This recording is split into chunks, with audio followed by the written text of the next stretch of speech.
मेरे प्यारे बच्चों, सुप्रभातम।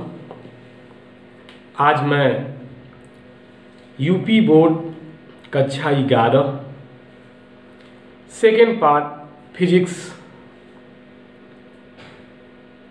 पढ़ाने वाला हूँ। आज हम लोग बीमीय विश्लेषण पढ़ेंगे, डायमेंशनल एनालिसिस, बीमीय विश्लेषण। इस चैप्टर को हम लोग शुरू करेंगे, आज पढ़ेंगे। चैप्टर को पढ़ने से पहले कुछ राशियों के बारे में अध्ययन करेंगे, क्योंकि बिना राशि को जाने हम किसी भी राशि का या किसी भी भौतिक राशि का बीमा निकाल नहीं सकते। सबसे पहले हम जाने, जो राशियां होती है दिशा के हिसाब से दो प्रकार की होती है। एक होती है सदिश राशियां और दूसरी होती है अदिश राशियां, vector quantities and scalar quantities. सदिश राशियां, नाम से ही पता चल रहा है, सदिश। सदिश, 100 प्लस दिश। 100 का मतलब होता है 7 और दिश का मतलब होगा दिशा। क्या कहेंगे? अर्थात ऐसी राशियां जिनमें परिणाम के साथ साथ दिशा भी होता है या पाया जाता है, इस प्रकार की राशियों को हम सदिश राशियां कहते हैं। या भौतिक विज्ञान में वे राशियां जिन्हें रिप्रेजेंट करने के लिए, प्रदर्शित करने के लिए, दिखाने के लिए परिणाम के साथ साथ दिशा की भी आवश्यकता होती है, इस प्रकार के राशियों को हम सदिश राशियां कहते हैं। एग्जाम्पल लेते हैं। आइए हम एक सिंपल एग्जाम्पल लेते हैं, जिसके कि आसानी से आप समझ सके कि सदिश राशियां क्या है। जैसे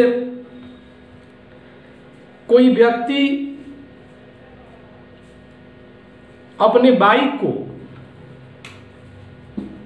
60 किलोमीटर प्रति घंटा की रफ्तार से चला रहा है या गतिमान में है, पहला। दूसरा, कोई व्यक्ति 60 किलोमीटर प्रति घंटा से अपने बाइक को चला रहा है और पूर्व दिशा की तरफ जा रहा है।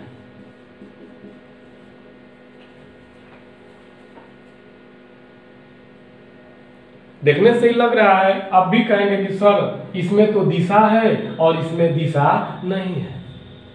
ठीक है, इसमें दिशा है और इसमें दिशा नहीं है, सही बात है। ये सदिश राशि है और ये क्या है? अदिश राशि है, क्योंकि ये दिशा सहित है और ये दिशा रहित है।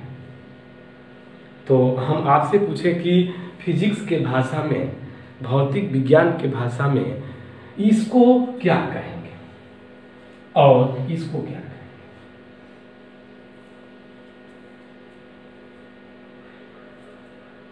फिजिक्स के भाषा में या भौतिक विज्ञान के भाषा में मेरे प्यारे बच्चों, जिसमें दिशा है उसको हम वेग कहते हैं, वेलोसिटी कहते हैं। क्यों? क्योंकि इसमें दिशा भी है और क्या है? परिणाम भी है। 60 किलोमीटर पर आवर। इसका मतलब ये हुआ कि वह आदमी 1 घंटे में 60 किलोमीटर की दूरी कवर कर रहा है, जबकि इसमें दिशा नहीं है, तो इसको हम उस गाड़ी का चाल कहेंगे, स्पीड कहा जाएगा। सदिश राशि है और ये क्या है? अदिश राशि है। चाल अदिश हो गया और वेग क्या हो गया? सदिश राशि। एक और एग्जांपल लेते हैं। सड़क पर कोई गाड़ी खड़ी है और हम किसी अननोन व्यक्ति से कहते हैं कि आप थोड़ा इस पर 10 न्यूटन का बल लगाइए, तो वह अननोन आदमी कहता है कि धक्का आगे से लगाया जाए कि पीछे से। पूछ रहा है कि सर आगे से धक्का लगाया जाए या पीछे से। इसका मतलब क्या? वो डायरेक्शन पूछ रहा है, किधर की तरफ गाड़ी को धक्का लगाना है, बल लगाना है।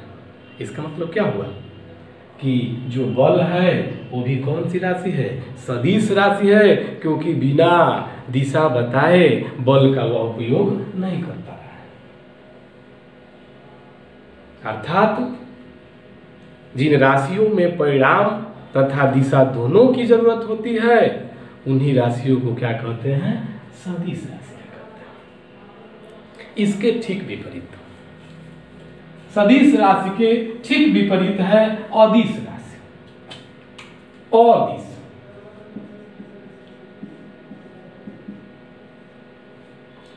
और प्लस में दिश।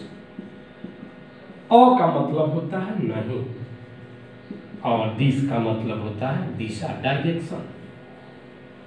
नाम से ही क्लियर हो जा रहा है कि ऐसी राशियां जिनको रिप्रेजेंट करने के लिए, प्रदर्शित करने के लिए या दिखाने के लिए हमें केवल परिणाम की आवश्यकता होती है, दिशा की नहीं। तो इस प्रकार के राशियों को हम क्या कहेंगे? अदिश राशि कहेंगे। जैसे आपने देखा है कि चाल में कोई दिशा नहीं है। लेकिन एक और सिंपल हम आपको एग्जांपल देते हैं।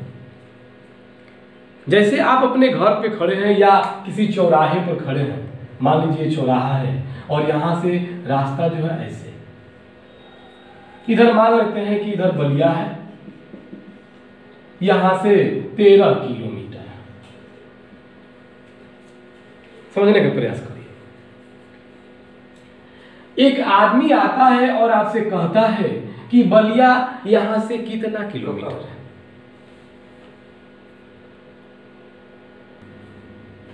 ठीक है? या मान लेते हैं कि जो बलिया है इधर है।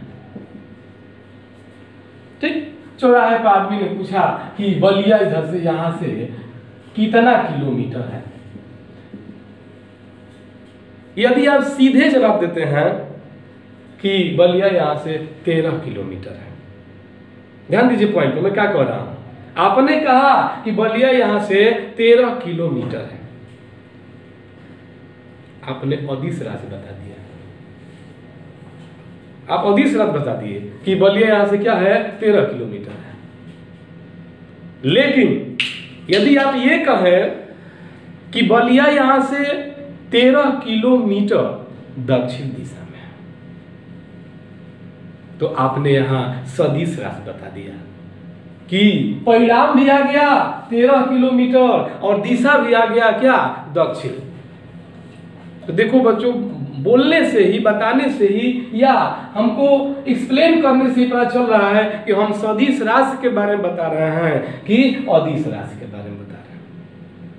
तो हमने कहा यहां से 13 किलोमीटर पूर्व है, यहां से 13 किलोमीटर दक्षिण है, सॉरी 13 किलोमीटर दक्षिण है। इसका मतलब कि ये सदिश राशि है।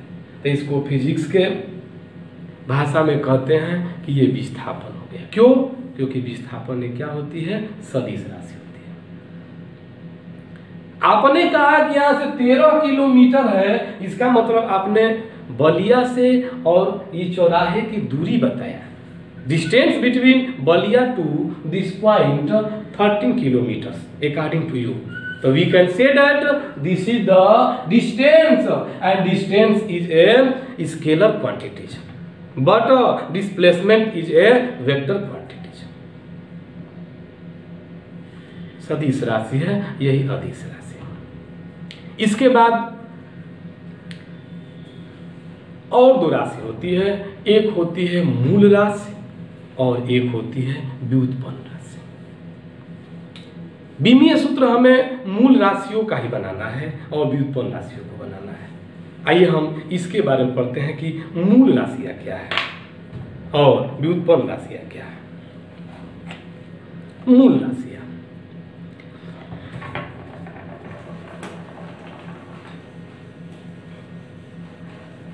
देखिए, मूल राशियां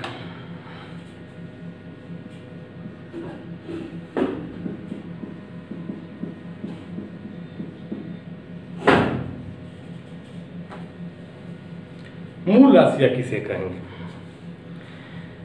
ऐसी राशियां जिन्हें व्यक्त करने के लिए या ये कह लो कि जिन्हें रिप्रेजेंट करने के लिए या सिंपल भाषा में कह सकते हैं कि जिनको व्यक्त करने के लिए, दिखाने के लिए किसी दूसरे राशि की आवश्यकता नहीं होती है, इसे हम मूल राशियां कहते हैं। मूल राशियां उसको रिप्रेजेंट करने के लिए, शो करने के लिए किसी अन्य क्वांटिटी की जरूरत नहीं होती है। There is no quantity to show this the vector quantities or scalar quantity that is called the मूल राशियां। इसे हम मूल राशियां कहेंगे। मूल राशियां को दिखाने के लिए अन्य राशियों की जरूरत नहीं होती है और ये मूल राशियां जो होती है 7 होती है। पहला द्रव्यमान,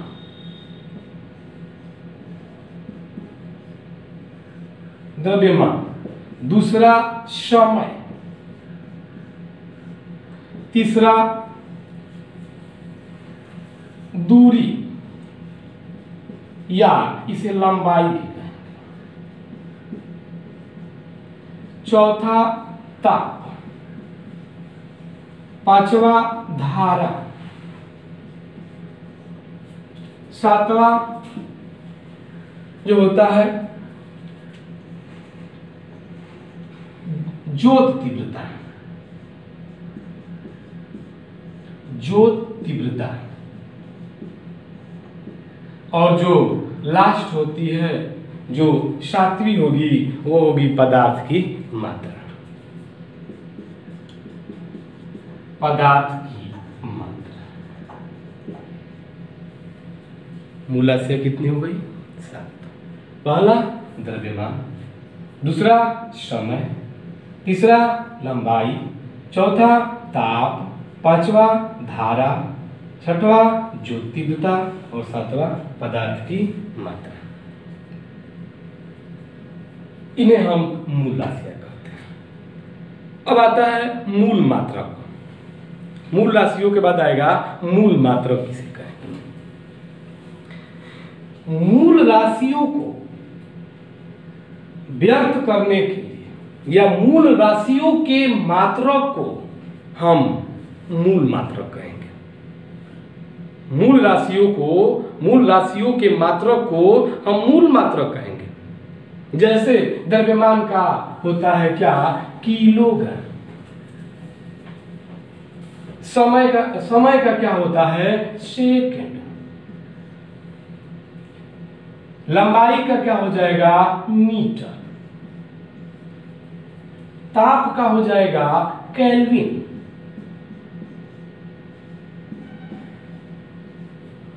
धारा का हो जाएगा एम्पियर। ज्योत तीव्रता का हो जाएगा कैंडिला। और पदार्थ की मात्रा का होता है मोल। तो इनको कहेंगे कि ये मूल मात्रक है और इनको कहेंगे कि ये क्या है? मूल राशियां है। अब दूसरा है व्युत्पन्न राशियां। व्युत्पन्न जो दूसरे से उत्पन्न होती है, जो दूसरे राशियों से उत्पन्न की जाती है, उसको हम व्युत्पन्न राशियां कहेंगे। सिंपल भाषा में कहेंगे कि वे राशियां जो मूल राशियों से उत्पन्न होती है, या ऐसे कहें कि वे राशियां जो मूल राशियों से बनती है, उसे हम कहते हैं क्या? व्युत्पन्न राशियां। एग्जाम्पल पर देख लेते हैं। जैसे हम कहें कि क्षेत्रफल, तो क्षेत्रफल बराबर होता है लंबाई गुणे में क्या? चौड़ाई होता है। क्या होता है? लंबाई गुणे चौड़ाई। लंबाई कौन सी राशि है? मूल राशि है। चौड़ाई कौन सी राशि है? मूल राशि है। लेकिन एक नई राशि बन गई, क्या? क्षेत्रफल। तो कहेंगे कि ये कौन सी राशि है? व्युत्पन्न राशि। और लेते हैं, जैसे मान लेते हैं वेग। वेग होगा विस्थापन बटा में समयांतर।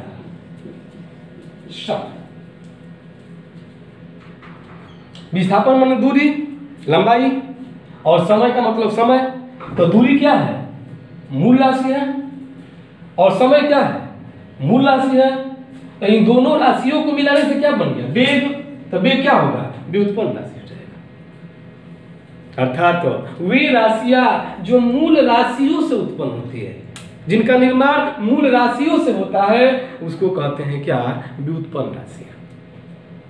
अब यहीं देख ले कि व्युत्पन्न मात्रक, व्युत्पन्न मात्रक क्या है? ऐसे ही लग रहा है कि व्युत्पन्न राशियों के मात्रक को हम क्या कहते हैं? व्युत्पन्न मात्रक कहते हैं। या व्युत्पन्न राशियों के जो मात्रक होते हैं, उन्हीं को हम व्युत्पन्न मात्रक कहेंगे। सामने देखिए, यहीं पर है। ये क्या है? व्युत्पन्न राशियां है। अच्छा, लंबाई गुणे चौड़ाई। तो लंबाई का मात्रक क्या होगा? मीटर। और चौड़ाई का भी मात्रक क्या होगा? मीटर।